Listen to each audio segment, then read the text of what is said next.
I never imagined that one dinner party could wake up feelings I'd buried for so many years.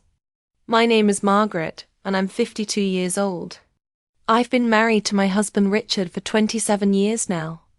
Our marriage isn't exciting or romantic anymore, but it's safe and predictable. We have our routines, our quiet evenings, and honestly, I'd stopped questioning if this was all there was to life. One Friday morning, Richard asked me something while getting ready for work. He wanted to invite his new boss over for dinner. His name is Thomas.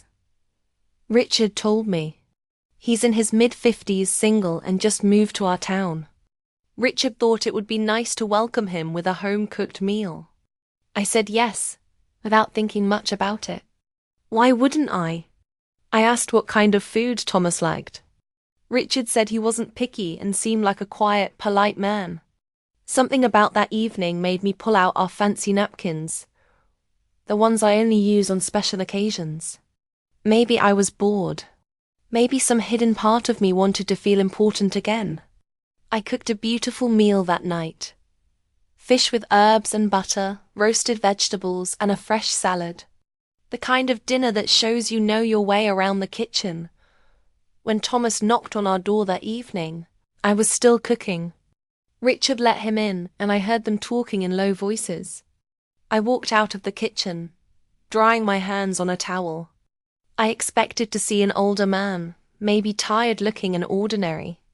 But Thomas surprised me completely. He was tall, much taller than Richard. His hair was grey and black mixed together, styled perfectly. He had broad shoulders and a strong face. His eyes looked right into mine with an intensity that made me catch my breath. He wore a dark blue shirt with the sleeves rolled up, showing strong arms. He looked like the kind of man who would have an elegant woman waiting at home for him. Richard introduced us, and Thomas stepped forward to shake my hand. His handshake was firm and warm. He held my eyes just a little longer than normal people do. I smiled and told him dinner would be ready soon. We all sat down at the table shortly after. Richard did most of the talking, discussing work projects and office matters. Thomas would occasionally make funny comments that made me laugh more than I expected. It wasn't flirting exactly. It was something harder to name. There was a tension in the air, like electricity you can't see but can definitely feel. He barely drank his wine but watched me carefully every time I reached for my glass.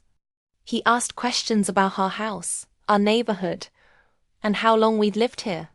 Normal questions, but the way he asked them felt purposeful, like he was trying to understand something deeper about me. Later in the evening, Richard had to take a work phone call in his office.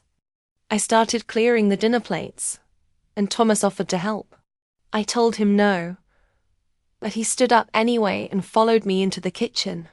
He leaned against the counter while I loaded the dishwasher. He told me I was an amazing cook, and that he hadn't enjoyed a meal that good in a very long time. I thanked him without looking at him, but I could feel his eyes watching me. He said I made everything look so easy, hosting people and managing everything so perfectly. It was remarkable, he said. I turned around then, half laughing, and told him it was just dinner, nothing special. He said that's where I was wrong. Our eyes locked. For a moment, everything in the kitchen went completely silent. No sounds of dishes, no refrigerator humming. Just that deep silence and an understanding passing between us without words. He wasn't talking about the food or the evening anymore. He was talking about me as a person. And maybe foolishly, I didn't look away.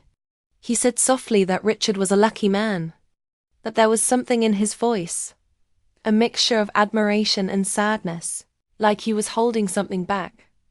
I looked away first, and said almost automatically that Richard knew how lucky he was. But honestly, I wasn't sure Richard noticed me that way anymore. Not really. Not the way he used to years ago. Thomas nodded once and stepped back from the counter. He thanked me again for everything. I walked him to the front door, and Richard appeared just in time to say goodbye. The two men shook hands and exchanged brief words. Then Thomas stepped out into the night, the porch light creating long shadows behind him. Richard closed the door and said Thomas seemed like a pleasant man. I agreed, keeping my voice calm and my hands folded. But inside me, something had shifted and changed. It wasn't attraction in the normal sense. It was recognition. Thomas had seen something in me that I hadn't felt in years. Maybe not since before my children were born, before my days became predictable routines, before I stopped wondering if anyone still noticed I existed. That night, while Richard slept peacefully beside me, I stared at the ceiling for hours. The memory of how Thomas looked at me stayed in my mind. Not in a creepy or inappropriate way, just aware and present, reminding me of who I used to be and who I might still be underneath all these years of routine. The days after that dinner were quiet, but not in the peaceful way I usually enjoyed. It was the kind of quiet that fills your head with thoughts that won't go away, like an echo bouncing around in an empty room. I did all my normal things. Morning coffee, cleaning the house, evening walks around the neighborhood. But I couldn't stop thinking about the way Thomas had looked at me. It wasn't a fantasy or an obsession. It was just there, present and persistent. Richard never mentioned Thomas again, not even in passing conversation. And I didn't ask about him. I told myself that meant nothing, that it was just one dinner, that Thomas had probably already forgotten the whole evening. That deep in my heart, I knew I was lying to myself. About a week later, I went to a special grocery store in a different neighborhood. I liked shopping there because it wasn't crowded, and the fruits and vegetables always looked carefully chosen. I had just picked up some fresh basil when someone behind me spoke. A voice said that basil was the perfect choice for late summer and would be excellent with lemon pasta. I turned around and there stood Thomas, wearing jeans and a dark grey shirt, carrying a shopping basket casually on his arm. He was smiling like we were old friends who ran into each other all the time. My heart started beating faster. I said hello too quietly, then cleared my throat and said it was good to see him. He said likewise, his voice even but warm. He said he didn't expect to see me there. He came to that store for the tomatoes because the ones at regular stores always disappointed him. He said I clearly had excellent taste. He glanced down at his basket and mentioned he was trying to relearn how to cook, that it was long overdue. I smiled, not sure what to say. There was a pause between us. Not awkward, just full of unspoken things. He finally said he'd thought about that dinner at our house several times. Not just the food, but the way I created atmosphere and warmth. He said I had a grounding presence. That word, grounding, hit me in an unexpected way. I'd always thought of myself as dependable and stable, but the way he said it made it sound desirable, like something valuable and worth noticing. I looked away and pretended to examine some lemons on display. I told him that was kind of him to say. He said it wasn't kindness, it was simply the truth. We stood there a moment too long. I could feel it again, that pull, subtle and quiet but impossible to ignore. I told him I should finish my shopping. He said of course. Then he smiled again and said that if Richard was ever busy, and I felt like making more of that lemon pasta, he would be honored to join me. I didn't answer. I just gave a polite nod and turned away, my heart racing in my chest. I could feel his eyes following me as I walked down the aisle, not staring inappropriately, just aware and attentive. That night, I didn't tell Richard I'd run into Thomas. Not because I felt guilty, but because I knew he wouldn't understand what I wasn't saying out loud. He would simply nod, maybe ask what Thomas was buying, and then move on to talking about the weather or gas prices. And I wanted someone to truly hear me, to understand the things I couldn't quite put into words. A few days later, Richard had to travel for a work conference. He used to ask if I wanted to come with him and turn it into a little vacation. But somewhere over the years, we both stopped making those offers. Now it was just routine and expected. Richard asked if I'd be okay without him for 2 nights. I said of course I would, that it would be nice to have the house to myself. He kissed my cheek, rolled his small suitcase to the car and drove away. By late afternoon, the house felt too quiet. Not peaceful quiet, but empty and hollow. I put on some soft jazz music, poured myself a glass of wine, and started making that lemon pasta I'd mentioned at the grocery store. Halfway through cooking, I paused and stared at the basil leaves and lemon zest on the counter. I stared at the empty second plate sitting beside the stove. Then I did something I hadn't done in a very long time. I picked up my phone. I didn't text him because that would have felt like too much. But I scrolled through my contacts and found his name there. Richard had given it to me once to coordinate that first dinner.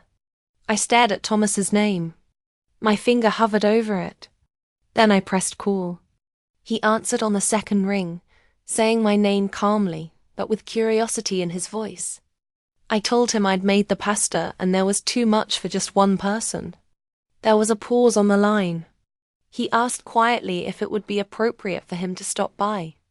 I exhaled slowly and said yes. When I opened the door 20 minutes later, he stood there with a bottle of wine and something gentle in his expression. He didn't try to kiss me. He didn't rush inside. He simply waited patiently. I stepped aside and let him in. And in that moment, I knew something had already changed between us. Not because of what might happen that night, but because of what had already happened inside me. Something had woken up. Not recklessness or disloyalty to my husband. Just the simple, aching need to be seen again. Not as a wife, not as someone playing a role, but as a woman, as myself. Dinner started quietly. Thomas sat across from me at the kitchen table, the same table where I'd hosted him with Richard before. But this time, the space felt more intimate, like the air between us had become thicker and more charged. The only light came from the small lamp on the counter, and a candle I'd lit without really thinking about it, maybe out of habit or nervous energy.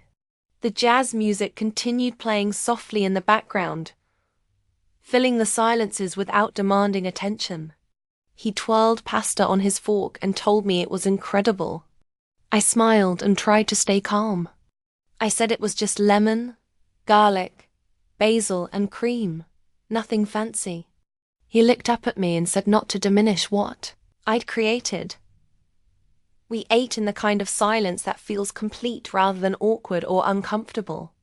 His presence wasn't overwhelming at all. In fact, it was strangely comforting. He didn't ask nosy questions. He didn't hint at anything beyond sharing a meal together. But every time our eyes met across the table, I felt that soft pull again, like gravity, but gentler and warmer. After we finished eating, I stood up to clear the dishes. He stood to help, and this time I didn't tell him no. We moved around the kitchen together in a quiet rhythm, our hands brushing against each other once or twice. Maybe more than was really necessary. At one point, he turned to hand me a plate, and I noticed how close he'd gotten to me. He said my name, Margaret, in a voice just above a whisper. I looked up at him. There was a stillness in the air, the kind that comes right before you have to make a choice about something important. But he didn't reach for me. He didn't step any closer. He just looked at me, steady and open and honest. He said he didn't want to complicate my life. I replied that things were already complicated. He nodded slowly, understanding something in my voice that I hadn't meant to reveal so clearly. I continued, almost defensively, saying that I wasn't unhappy with my life. Richard had been good to me over the years. Our life together was stable and secure. Thomas stayed quiet, his eyes kind and patient. But I said there were days, and my voice trailed off. Days when I felt like I didn't quite exist as a real person. Not fully anyway. Like I was part of the scenery in my own life, present but not really noticed or seen. Did he understand what I meant? He stepped back slightly then, giving me more space. Not because he was retreating or giving up, but because he was truly listening to me. He said softly that he did understand that feeling, better than he probably should. We didn't touch each other. We didn't even move closer. We just stood there in my kitchen, two people who had somehow collided at the exact moment when we were both quietly coming apart inside. I poured us each another glass of wine, and we moved into the living room. We sat side by side on the couch, not touching, but close enough to feel each other's presence and share the same air.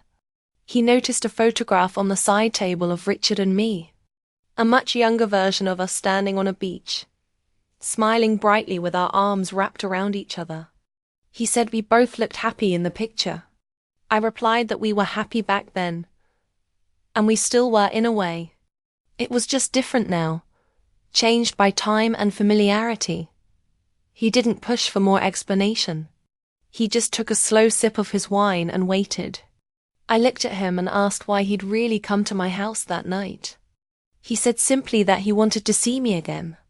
Not for anything else, not with any agenda or plan. Just to see me. That honest admission did something to me inside. It broke open a part of my heart that I'd been holding together with threads of obligation and habit for so many years. I leaned back against the couch cushions, closed my eyes for a moment, and let the stillness settle between us like a blanket. I could feel him sitting beside me, not moving, not assuming anything, just being there with me. And somehow that was more intimate than any physical touch could have been. He didn't stay late into the night. When he stood up to leave, I walked him to the door again. But this time there was no Richard to interrupt us. Just the sound of crickets chirping outside, and the low hum of nighttime. Thomas turned to face me at the door. He said he meant what he told me earlier. I didn't have to explain myself to anyone, not even to him. But if I ever needed someone to talk to, someone to truly listen and understand, he would be there. I didn't respond right away with words. I just nodded slowly, like I was giving myself permission to believe what he was saying. Then, without any hesitation, he reached out toward me. Not for a kiss, not for anything expected or assumed, but to gently brush a strand of hair behind my ear. His fingers stayed near my cheek for the briefest moment. Then he stepped back. He said, "Good night, Margaret." And just like that, he walked away and was gone again. I closed the door behind him and leaned my back against it as I let out a long breath. Everything about the evening had been quiet, controlled, and respectful. But my body hummed with the feeling of being truly awake in a way I hadn't experienced in so many years. It wasn't about temptation or doing something wrong. It wasn't even about romance in the traditional sense. It was about being seen as a whole person, being recognized and valued. The next morning, I woke up early. Sunlight was streaming through the bedroom curtains. And for once, it didn't feel like just another day in my routine. It felt like a decision, like a choice I was making about my own life. I made my coffee, sat down at the kitchen table, and stared out at the small garden that Richard and I had planted together years ago. The basil plant was still there, overgrown and wild, but holding on and surviving. Kind of like me, I thought. I didn't know where things were heading in my life. I didn't know what would happen next, with Thomas, or with Richard, or with myself. But I knew this one thing for certain. Something had changed inside me. And it wasn't because of Thomas. Not really. It was me. I had changed. Or maybe I just remembered who I really was underneath everything else. Richard returned home Sunday evening just before the sun went down, wheeling his suitcase through the front door with that familiar sound echoing through the quiet house. I was in the kitchen folding dish towels, not because they needed to be folded right then, but because my hands needed something to do. He smiled when he saw me, came over and kissed my forehead, and asked if I'd missed him. I smiled back and said of course I had, and I meant it in my own way. I had missed him, his steadiness and reliability, his dry sense of humor, The way he always checked to make sure the porch light was on before coming to bed. But at the same time, something in me felt distant. Like I was standing just a little further back from the version of myself he was used to seeing and living with. We ate leftover food that night. And I listened to him talk about the conference, the meetings he'd attended, and a funny incident involving someone spilling coffee on expensive equipment. I laughed at the right moments and asked appropriate questions. But I wasn't fully present in the conversation. Not because I wasn't interested in his life, but because part of me had changed shape somehow. I wasn't sure he could see the difference yet. I wasn't sure I wanted him to see it. Later that night, lying in bed beside him, I stared up at the ceiling again, just like I had the night Thomas left my house. But this time it wasn't confusion or guilt keeping me awake. It was clarity, a clear understanding of something important. The next morning, as Richard left for work, I handed him his packed lunch like always. I kissed him on the cheek and watched him drive away down our street. Then I sat at the kitchen table for a long time after he was gone, my hands wrapped around a warm coffee mug, staring out at the garden through the window. Then I picked up my phone and sent Thomas a text message. I thanked him for the other night, for listening to me and being present. I said I didn't know what this was, or if it was anything at all, but I'd needed that evening. He'd reminded me that I still existed as a person in ways I'd forgotten. He replied within minutes, saying that I'd never stopped existing. I just needed someone to remind me of that truth. And that was it. Nothing romantic or inappropriate in our exchange. Just two people recognizing something real and true in each other. I didn't see Thomas again for several weeks after that. But his words stayed with me, living in my mind and heart. The following month, I joined a local writing group in town. I'd always wanted to try creative writing, but had never made the time. Richard used to joke that I had stories for days with nowhere to put them down. I began keeping a journal again too, writing every morning. At first it was just scribbles, random thoughts, and fragments of emotions spilling out onto the page. But then it grew into something fuller and more meaningful. I wrote essays, stories, and memories I hadn't touched or thought about in years. I also started dressing differently. Not in a provocative or inappropriate way, just with more intention and care. I wore colors that felt bold and alive. I put on jewelry I hadn't worn in ages. I used lipstick I'd forgotten. I even owned. Richard eventually noticed the change. One evening as we were getting ready to meet friends for dinner, he said I looked different. I turned to the mirror, adjusting a gold earring, and asked if I did. He looked at me for a moment longer than usual, really seeing me. He said I looked good, really good, and perhaps for the first time in a very long while, he meant it in the present tense. Not in the automatic way spouses say things after decades of marriage, but with real attention and awareness. He was seeing me again as a person, not because I'd changed who I fundamentally was, but because I'd remembered who I was underneath all the years of routine. Thomas never made another move toward me. He never pressured me or brought up that evening at my house again. Eventually, several months later, Richard and I had him over for dinner a second time. Another colleague was there too, making it a group gathering. It was formal, pleasant, and uneventful. The air between Thomas and me no longer held that tension and electricity. Instead it held understanding, mutual respect, an unspoken memory that we both quietly acknowledged but never revisited or discussed. That chapter of my life wasn't about infidelity or scandal, or doing something wrong. It was about reflection and rediscovery. Not of someone else, but of myself as a whole person with needs and feelings. Richard and I began talking more deeply after that time. Not just about bills or groceries or daily logistics, but about things we hadn't touched in years. We talked about how we'd changed as people, what we missed about our younger selves, and what we wanted the next phase of our lives together to look like. It wasn't a dramatic romantic transformation like you see in movies. It was slow, honest, and grounded in reality. But it was real and it mattered. One evening while walking through our garden, I reached down and clipped a few fresh basil leaves from the plant. The sharp, green, familiar scent rose up into the air. I stood there for a moment just breathing it in deeply, and I smiled. Because I knew that no matter what happened in my future, whether life stayed steady and predictable or turned unexpected again, I wouldn't lose sight of myself anymore. Not because someone else had seen me and recognized me, but because now, finally, I could see myself clearly. Retry.